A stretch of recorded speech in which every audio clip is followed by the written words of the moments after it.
Ba, nagkaroon pala ng pagkakataong mag face to face, eye to eye. Ah, si General Nicolas Torre III, dating PNP, at ngayon po ay General Manager ng MMDA. At ang nakakulong na si Apollo Kibuloy. Ito po ay sa pagpapatuloy ng trial tungkol sa kaso ni Kibuloy kung bakit siya nakakulong.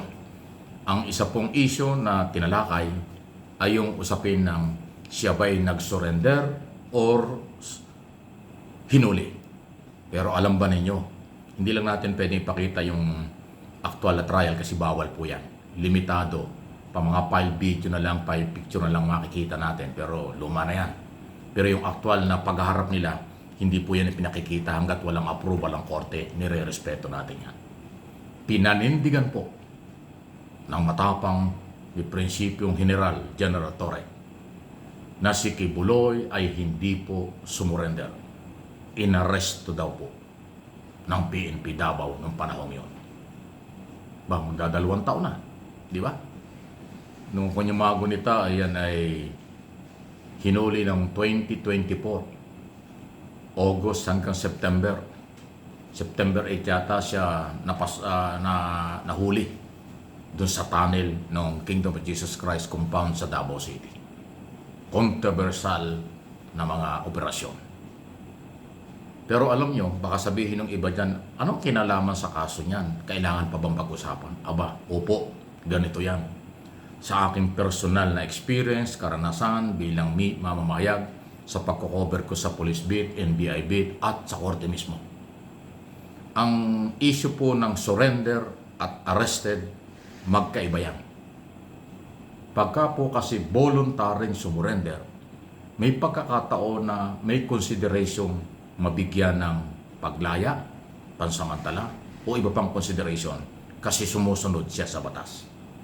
Pero pag na-justify na talagang hindi nag-surrender, inaresto, na-aresto, o pumalag, o kung ano mang karasang nangyari bago na-aresto, mabigat po yun. Malabong mabigyan ng consideration ng paglaya o pansamantalang paglaya. Pag na-justify na nagpahirap, pinahirapan ang mga otoridad bago siya nahuli. Kaya magkaiba ang arrested kaysa surrender. Yun po yung isa sa mga topic at pinag-usapan sa korte. So hanggang doon na lang. Hindi natin alam kung ano mangyayari.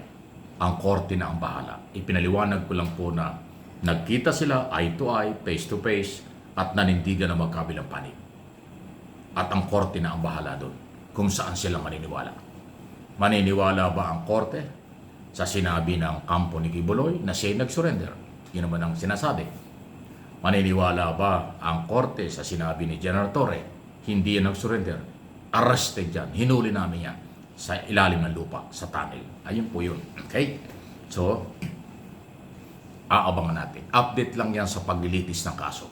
Kung yung magunita si Kibuloy ay 3 linggo or mahigit yata, 2 linggo o 3 linggo na matagal bago nahuli sa operasyon ng Region 11 under ni General Torre noong panahong yon, 2024, August to September. Controversial yan, viral yan. Lahat ng balitaan dito at sa abroad, nag-viral yan. Kasi dahil hinaharang ang PNP sa issue ng warrant of arrest. Yan po ang kasaysayan nun. Yan din ang posibleng dahilan kung bakit after na mahuli dahil hindi bumigay si General Torre kahit paano sabihin ng Kingdom of Jesus Christ at iba pa. Hindi siya natakot, hindi siya umatras sa mga panghaharang ng mga followers ni Kibuloy.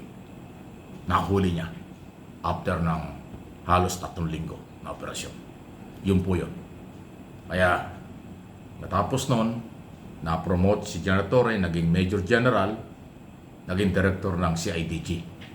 Okay? Yun po yung istorya. Katapos nag-operate naman, nitong nakaraang taon, siya naman nagpatupad ng warrant of arrest laban kay dating Pangulong Duterte. Sa aeroplano pa lang hinuli niya.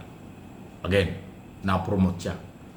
Naging Director General ng Philippine National Police. Pero hindi nagtagal, 2 months lang, tatanggal siya. At ngayon, ayun na, General Manager na ng Metro Manila Development Authority. Ganun po talaga ang trabaho ng pulis. Umalis ko lang ka na sa serbisyo, nagretiro o kung ano man.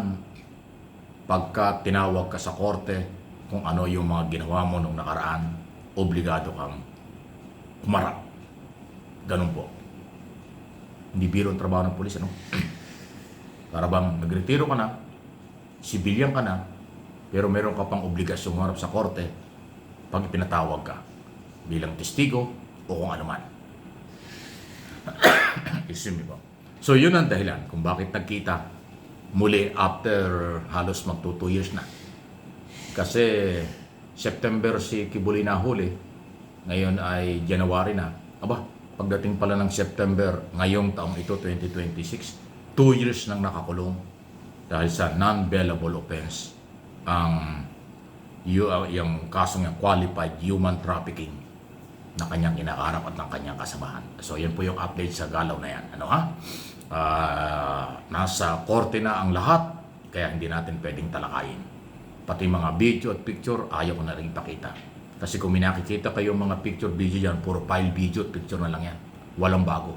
Kasi bawal kuhanan ng audio, ng video, ng picture ang actual na trial. Bawal na bawal sa korte yan. Kahit saan. So, kaya atin hong dinidiscuss, tinatopic sa inyo para ma-update. So, parehong nanindigan na magkabilang panig sa kung ano ang nangyari. Kaya nasa kamay ng hukom, ng judge, kung ano ang mangyayari. Yan ay dun pa lang sa issue ng pag-aresto. Yung issue tungkol dun sa mga kaso at complainant laban kay Kibuloy ay hindi natin alam kung ano nangyayari kasi nga off the record ang karamihan dyan. Basta ang mahalaga, tuloy ang proseso ng batas laban sa akusado at reklamo ng complainant. Hindi natin alam kung hanggang kailan, anong mangyayari.